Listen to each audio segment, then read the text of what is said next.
If you or a loved one tend to look like this when playing War Thunder, you're going to want to watch this video. Welcome to the War Thunder Academy, a new series where we're going to be taking a look at certain mechanics within War Thunder. For our first episode, we're going to be looking at how to dodge every type of missile in the game, all the way from short-range heatseekers to long-range Fox 3s. This can be daunting to many, but I promise, once you understand how it all works, it's a lot simpler than you'd think, even for the dreaded Fox 3s. Generally, all the missiles in game can be put into 3 different categories. These are Fox 1s with semi-active radar seeking, Fox 2s with infrared seeking, and Fox 3s with active radar seeking. While each category has a large variety of options, the way you have to avoid them is specific to the category as a whole. This will be a little easier if we go out of order and talk about the Fox 2s first. These guys have a seeker head that goes after heat. Once they're off the rail, they guide entirely on their own, with no input from the attacking aircraft. And they can be kind of tricky because since they don't use a radar, they won't set off your radar warning receiver, or RWR. So you really need to keep a close eye out for them, especially when you're in close range with a bunch of enemies. For the most part, all of these guys are going to be short range and can only be used within 1 to maybe a few kilometers. But there are a couple of exceptions to that rule, such as the R-24T, which has a 5 to 15 kilometer range. You won't be seeing them nearly as often though. Now when it comes to dodging Fox 2s, one of the most helpful tools is going to be your flares. When fired, flares burn super hot and can essentially distract the infrared seeker for a moment while you try to get away. But just firing off a flare isn't always enough, especially in the higher BRs. So you'll want to also make your jet as cool as possible. Every time you fire off a flare, you should also be turning off your afterburner, since this is going to be the biggest source of heat on your jet. Trying to maneuver so that the seeker isn't looking right up your exhaust is also ideal. You're going to be a lot colder from the front and side than the back. It's also worth noting here that flying at super fast speeds can also heat up your jet as a whole, so slowing down a bit can also be beneficial, especially at top tier where infrared seekers get really good. In the early tiers, these are really simple. You can often get away with a single flare or even no flares at all if you maneuver enough. In the later tiers, however, you're gonna have a harder time. But the best thing you can do is try to catch them early. And that way you're gonna have more time to cool off your jet and become a smaller target. So as always, keep your head on a swivel and use your free look.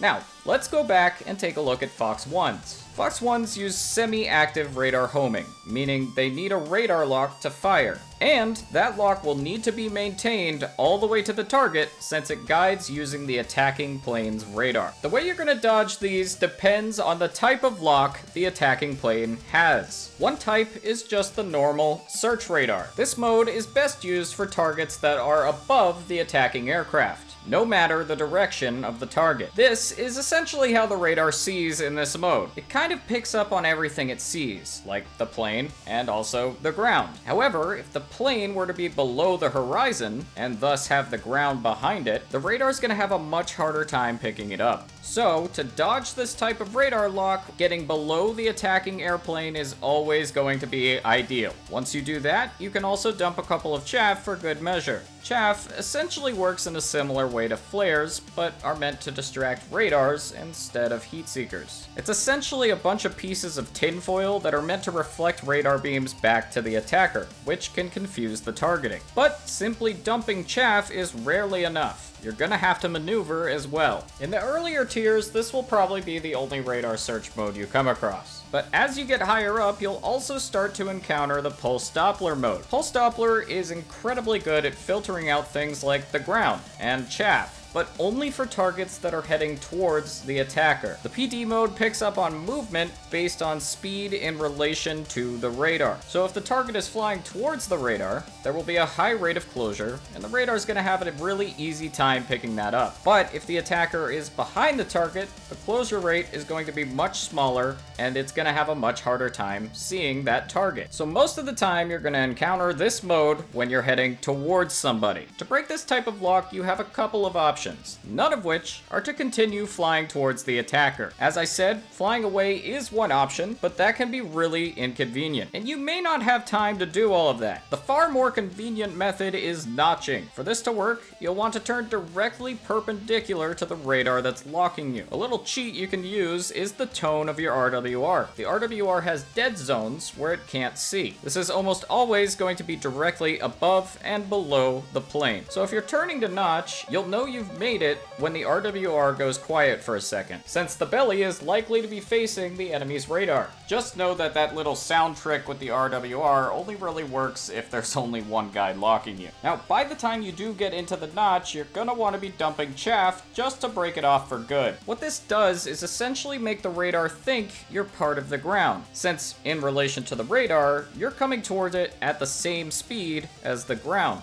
So it ends up filtering you out as if you were ground clutter. Now, I will mention that some Fox 1s are tricky, and even when they lose sight of you, they can still remember where they last saw you headed. So don't just notch and sit there like a deer in the headlights watching it come in. Maneuver until you're certain you're off the hook. Notching is going to be probably your most important tool in higher tiers, and it's likely what most of your dodges are going to look like. Now, I already know some of you are going to say that this is useless if you're defending from more than one attacker at a time. And while indeed trickier to pull off, it's still very possible. You can still notch one by one. To do that, start your turn and begin dumping chaff, and then turn until you've gone through the notch for all attacking aircraft. Once you've done that, if any of them are still stuck on you, you can reverse your turn and go back through the notch again. Do this as many times as necessary. Now, you may be asking how to know if the lock is a search lock or a pulse Doppler lock. While we can never really know for certain, there are some good indicators to look for. If you're flying towards the attacker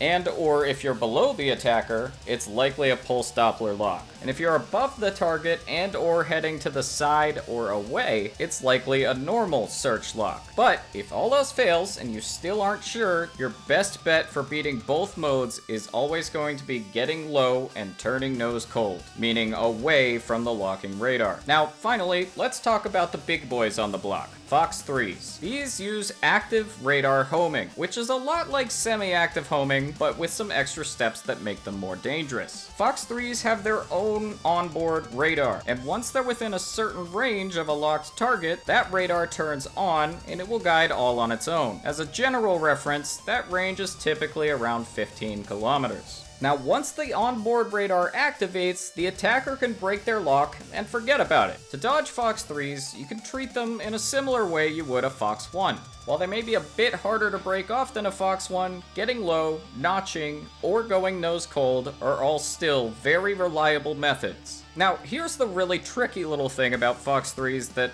can make notching them a little harder. Let's say the attacker has fired, and they're kind of off to the side of their own shot. The onboard radar has activated, but the attacker is still maintaining their lock. In this situation, even if the onboard radar loses sight of us, it can still guide based off of the attacker's radar. So not only do you need to break the onboard lock, but the attacker's radar as well. So be sure to look out for that. If it seems like you're in the notch, but it's still heading towards you, that might be what's happening. Just continue turning and dumping chaff in hopes that you can break them both off. Lastly, you may be wondering how you can tell what kind of fox you're about to have to dodge, and that can be kind of easy to figure out. If it doesn't set off your RWR, then it's probably a Fox 2 infrared seeker, and you need to start cooling down your jet. If it does set off your RWR, it's some kind of radar-guided seeker, so you'll need to start trying to break that lock. But again, when all else fails and you aren't sure, your best bet is always going to be getting as low as possible, maneuvering, and pumping out countermeasures. So let me know in the comments if you learned something new, and of course for making it this far in the video, you get to know the secret word of the day! Today's secret word is... Bekleegi. So make sure to leave it in the comments if you're in on the secret, and I'll love you forever. See you next time.